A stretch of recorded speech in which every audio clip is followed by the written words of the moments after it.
Sir ನನ್ನ ಹೆಸರು ನರಸಪ್ಪದ, ನಮ್ಮೂರು ಚಿಮ್ಕೋಡದ. ಸರ್ ಒಂದು 1.5 ತಿಂಗಳ ಕೆಳಗೆ ಸೋಯಾ ರಾಶಿ ಆಗಲ್ಕಿಂತ ಮುಂಚಾಕ ಮಳೆ ಭಾಳ ಬಿದ್ದಿತ್ತು, 15-20 ದಿವಸ. ಒಂದು 2 ಎಕರೆ ಭೂಮಿ ಅದ, ಅದ್ರಾಗ ಸೋಯಾ ತೊಗರಿ ಹಾಕಿದೆವು. ಅದು ಏನಾಗ್ಯದ, ಮಳೆ ಬಿದ್ದು ಥೋಡೆ ತೆಗ್ಗಿದ್ದು ಒಂದು 1/4 ಎಕರೆ ಸುಟ್ಟಾಗ್ಯದ. ಇದು ಸೋಯಾ ಅದು ತೊಗರಿ ಸುಟ್ಟಾಗ್ಯದ. ಸುಟ್ಟಾಗಿನ ಕಡೆಯಿಂದ ನಾ ಅದು ಲೆಕ್ಕ ಮಾಡಿದೆ 6 ಕ್ವಿಂಟಲ್ಲೇ ಆಯ್ತವಂತ ಲೆಕ್ಕ ಮಾಡಿದೆ ಸೋಯಾ. ಮತ್ತು ಪ್ರಾರ್ಥನಾ ಮಾಡಿದೆ, ಯೇಸುವೆ 10ನೇದು ಒಂದು ಪಾಲು ಕೊಡ್ತೇನೆ ನಿನಗೆ ನಾನು ಚರ್ಚಿಗೆ, ಅದು ಬರ್ಕತ್ತಾಗಲಿ ಅಂತೇಳಿ ಪ್ರಾರ್ಥನಾ ಮಾಡ್ಕೊಂಡಿದೆ.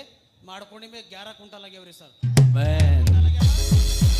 ಎಷ್ಟು ಕ್ವಿಂಟಲ್ ಆಗುತ್ತೆ? ಎಷ್ಟು ಆಗ್ತಾ ಇತ್ತು ಕಮ್ಮಿ? ನೀವು ಪ್ರೇರ್ ಮಾಡ್ಕೊಳಕ್ಕಿಂತ ಮುಂಚೆ ನೀವು ಅನ್ಕೊಂಡು 6-7 ಕ್ವಿಂಟಲ್ ಸರ್.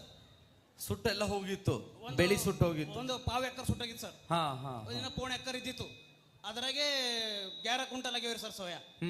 ಮತ್ತು ಗಾಂಧಿ ಗಂಜಿಗೆ ಹಾಕಿದೆವು, 100 ಕುಪ್ಪಿ ಬಿದ್ದವಂತ. ಅದ್ರಾಗ ರೇಟ್ ಎಲ್ಲರಿಗಿಂತ ಫಸ್ಟ್ ನಮ್ಮದೇ ಬೀಟ್ ಆಗ್ಯದ, ನಮ್ಮದೇ ಮಾರ್ಯದ. 4,300 ರೂಪಾಯಿ ಮಾರ್ಯದ ರೇಟ್ ನಮ್ಮದು. ಮತ್ತು ಆಜು ಬಾಜುರೆಲ್ಲ 3,800, 4,000, 3,800 ಮಾರ್ಯದಂತ. ಎಲ್ಲಕ್ಕಿಂತ ಹೆಚ್ಚಿಗೆ ದೇವರ ಆಶೀರ್ವಾದದಿಂದ ನಮ್ಮದೇ ಸೋಯಾ ಹೆಚ್ಚಿಗೆ ರೇಟ್ ಮಾರ್ಯದ. ಮತ್ತು ನಾನು ಕೆಲಸ ಮಾಡಿದ ಮೆಹನತಿ ಮಾಡಿದ್ರೆ 10ನೇದಾಗಿಂದ ಒಂದು ಪಾಲು ಹರ್ ತಿಂಗಳು ತಪ್ಪಲ್ದೆ ಕೊಡ್ತೆ. ಮತ್ತು ಬೆಳಿದಾಗಿಂದ ಭೀ ರೊಕ್ಕ ಕೊಡ್ತೆ. ನಮಗೆ ದೇವರೆಲ್ಲ ಆಶೀರ್ವಾದ ಮಾಡ್ಯಾನ, ಸುಖ ಶಾಂತಿ ಕೊಟ್ಟಾನ, ಸಮಾಧಾನ ಕೊಟ್ಟಾನ, ಬರ್ಕತ್ ಮಾಡ್ಯಾನ, ಆಶೀರ್ವಾದ ಅದ. ನಮಗೆ ರೋಗ ಬ್ಯಾನಿಗಳು ಭೀ ಇಲ್ಲ. ನನಗೆ ಸ್ಪೆಷಲ್ ನನಗೆ ಡಾಕ್ಟರೇ ಯೇಸು ಸ್ವಾಮಿ ಹರ.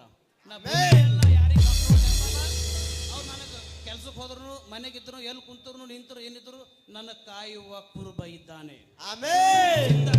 ಒಳ್ಳೆ ಕುರುಬರಾರ ಅವ್ರನ್ನ ನೆಂಬಿದೆ ಸರ್. ನಂದು ಇಷ್ಟೇ ಸಾಕ್ಷಿ. ಇವಾಗ ನಿಮ್ಮ ಮುಂಚೆ ಸಾಲ ಇತ್ತು ಬಹಳಷ್ಟು? ಹಾ ರೀ ಸರ್, ಈಗ ಒಂದು 50,000 ಸಾಲ ಅದ ರೀ ಸರ್. ಈಗ 50,000 ಸಾಲ? 14 लाख 14.5 लाख ರೂಪಾಯಿ ತೀರ್ಸಕ್ಕಿದೆ ಸರ್. ಅವ್ರ ಮೇಹನತಿಲಿಂದ, ಅವ್ರ ಆಶೀರ್ವಾದದಿಂದ, ಅವ್ರ ಬುದ್ಧಿ ಜ್ಞಾನದಲ್ಲಿಂದ, ಅವ್ರು ಕೊಟ್ಟಿದ್ರಲಿಂದ, ಅವ್ರಲಿಂದ ನಾವು ಜಿಂದ ಇದೆ, ಅವ್ರಲಿಂದ ಎಲ್ಲ ಸಾಲ ತೀರೋಗ ಸರ್. ಅಂದ್ರೆ 14 लाख ಸಾಲ ಇತ್ತು, ಇವಾಗ ಎಲ್ಲಿಗೆ ಬಂದು ನಿಂತದ? ಬರೀ 50,000 ರೂಪಾಯಿ. 50,000 ಬಂದು ನಿಂತ ಸರ್.